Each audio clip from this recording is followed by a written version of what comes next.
Blessings, beloved. This is Chakra Wanda. Blessings. This is Chakra Wanda. How are you? Replay viewers, blessings to each and every one of you. I am opening up this space today. It's been a while since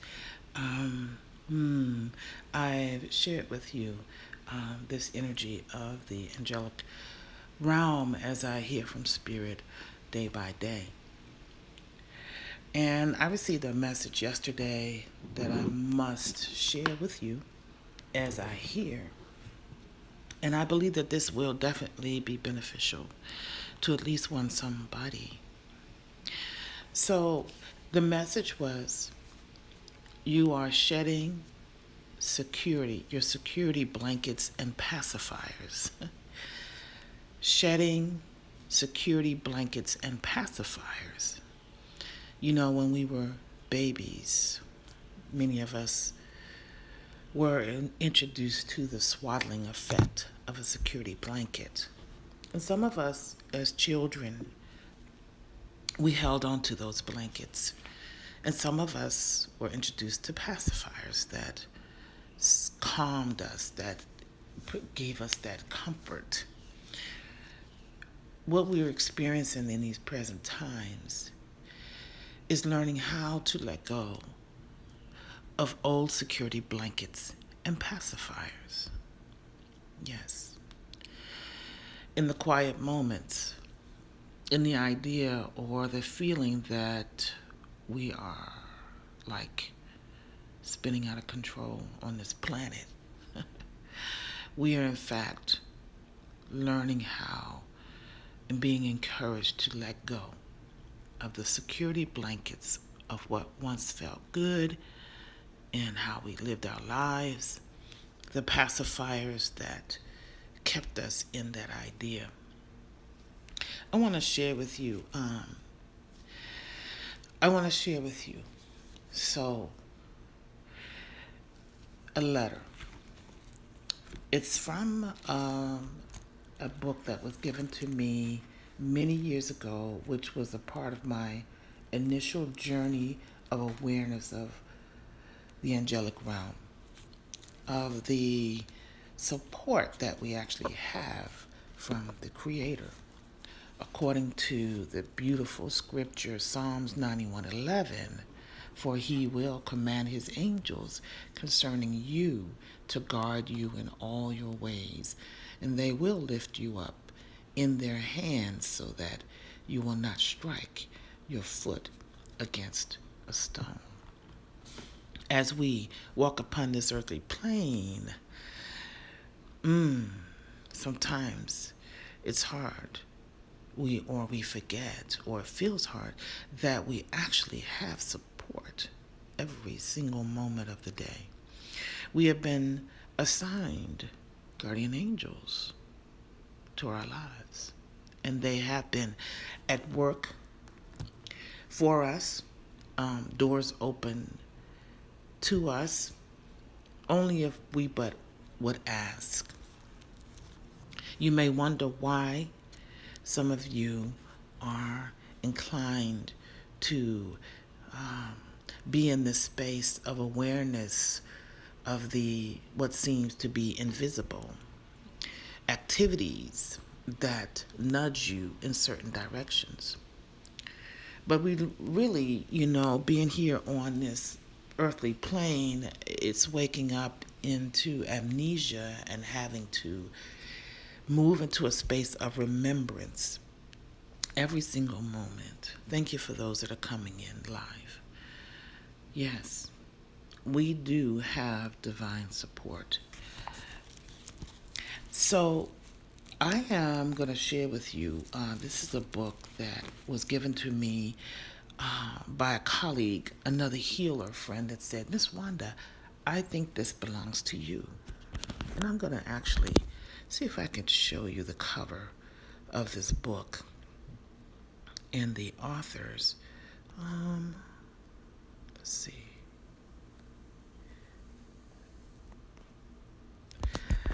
This book is called Angels, The Lifting of the Veil, How to Open the Door to the Angelic Realm by Thomas Keller and Deborah S. Taylor. And when I first received this book and I began to delve into it and bring it in, just enjoy it like a meal, to my spirit, there were some things that were written in it that I had already written about or spoke about, and the book was a confirmation. And how many chapters is this book? It's a collaboration of two people who felt compelled to come together and speak about how the angels were guiding them in their lives. I think it has about 9 chapters. 10 chapters. And the beginning of each chapter is a channeled letter. And so I'm going to start with the first letter. The chapter is called A Journey with the Angels. And the angels say, "Dearly beloved, the veil is now lifting. The time is right for the fulfillment of our greatest dreams. We, the angelic realm, the angelic kingdom, stand poised with messages of great joy, waiting only for your permission to respond with assistance. Let this time be your time, this joy your joy, for it is your divine birthright to live and move and have your being in the kingdom of heaven as the child of the source from which you are and forever will be." I saw a posting of a mentor of mine's, and she talked about how do you handle divine downloads. Are you aware of downloads of inspiration, idea, direction?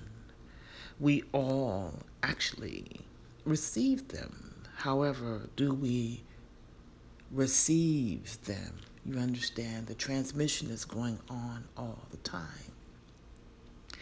And it woke me up in a different way, in a remembrance that we do receive divine downloads for the direction that we need in every single moment. When I was a little girl, we used to have what they call the radio. Well, they still have the radio now, but the old school radio box, where you had the tuner, where you turned the knob because it was static in between each station. But you had to be precise in getting it just right as you turned the knob. The reception, I guess, tuning into the right station. We have that ability right now here in this moment of tuning in to that divine communication. Cloud 9 says direction is very important. Yes, blessings. Thank you for that. For me, I spend a lot of time in quietness. Sometimes I say to myself, wow, you don't turn on the TV, you don't turn on the radio. But I've been living in this way for years. And on the outside, someone would say, wow, you live in complete quietness. But actually, I don't, because I'm tuned into listening. And many of you are that same way. I know this for sure, that it's like, either you're tuning into the world or you're keeping your transmission open to be able to hear. But whether or not we take action on it is a whole nother story. Learning to have trust in what we are hearing and making changes in your daily lifestyle. Like I said, the topic is about shedding security blankets and pacifiers, right? So I just read to you this beautiful opening letter as these two authors received it. The divine, the creator of all that there is, assigned to each of us an angelic team. This I know for sure. There's so many stories that I could tell you about the awareness of this in my own life. But if you sit and reflect on your timeline, your lifeline, on prayers that have been answered, on situations and occurrences that have prevented you from going into deeper trouble or even saved your life, it's a beautiful subtleness, the awareness of our angelic teams. There's a preparation that has to take place in the idea of calling on that support. The authors here, I'm going to share with you what they wrote about preparing to call on the angels, and maybe this will resonate with some of you and provide some clarity and assistance. They say, our request for a heart-to-heart encounter with the angels is called an invocation. An invocation is an invitation from the heart and a ritual that can be used to call the angelic beings into our lives as co-creators to help us create whatever we want to create in our lives. But since the angelic realm is a finer or lighter vibration than what our five senses are accustomed to experiencing, when we wish to communicate with the angels, it is necessary to lift our vibrations first, to literally lighten our load. And we do this by releasing our fears and worries and all our worldly concerns and moving into a more relaxed state in which we can become sensitive to more subtle dimensions. This step is called dismissal, releasing self from those perspectives, concepts, personal characteristics, and limited beliefs that no longer serve us. And then there is patience. Patience is critical. When I say the word patience, it's like an exhale. They say be loving with yourself and recognize that you don't have to let go of all your baggage before you can communicate with your angels. You simply have to be willing to acknowledge that your baggage exists and allow it to be okay for the moment, and you will gradually move in the direction you want to be going, leaving behind all that is no longer working. We often allow mental and emotional roadblocks to interfere with clear communication with the angels. And I'll stop here. A point that I want to bring up is that going back to what I said about being in tune to the communication, major distractions that we have is tuning into our televisions, our social media, and yes, you know, even live streaming, right? We have to have a balance with that. Even as I speak, even as I share, as I haven't shared in a long time in this way, I purposely don't have my camera where you see my face or you're just listening to my voice, because as you are listening, as I am hearing what they are speaking to me, directing me to share with you little excerpts from this writing. But what we take in from the world is like sitting at a banquet. So we turn the TV on, we tune into the world. There's many things, yes, we need to be aware of in this today's climate. For example, many across the world are dependent upon the world systems to provide support. Many people are waiting for the unemployment system to release the next phase, and it causes a level of anxiousness. I speak to that because I'm in that experience. But many of us know how to stay tuned to the divine direction, to know how to use our gifts and our talents to move into spaces and do the things daily to keep us in that open space, that space where we can exercise patience, where we can hear, where we can lift our vibrations to be able to communicate in that finer and lighter vibrational level where our angels can assist. So we often allow mental and emotional roadblocks to interfere with clear communication with our angels. For example, we call on the angels to invoke more financial abundance into our lives, but we call from a state of fear, panic, doubt, or concern. So the response is limited because we are asking for one thing, but dwelling on something else.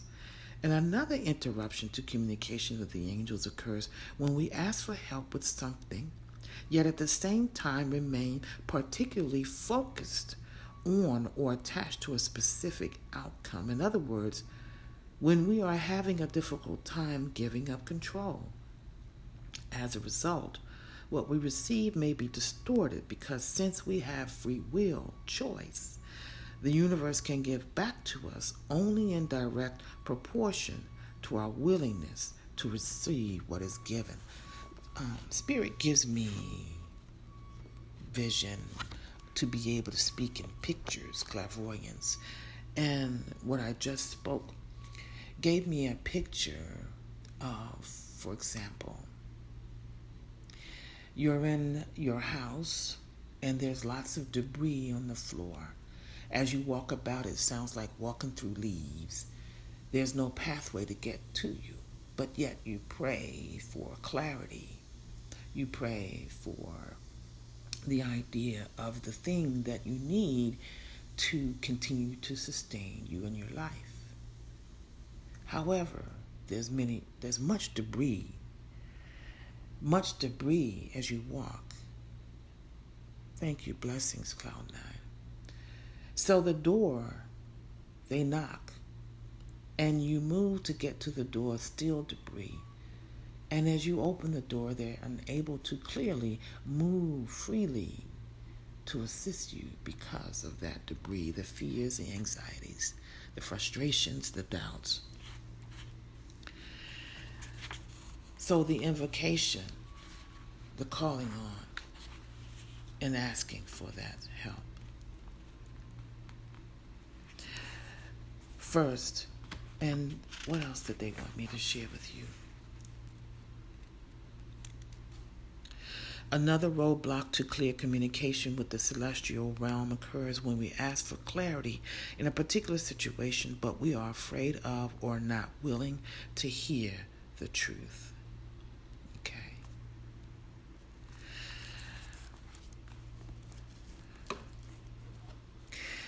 I want to close with just sharing that in this midst of the current climate, many of us, including myself, have been moved into newer situations of living. Many of us have to practice being isolated by ourselves. But on the flip side, or depending on how we look at that, we've been given an abundance of time to tune in more clearly. I was blessed to be able to move near water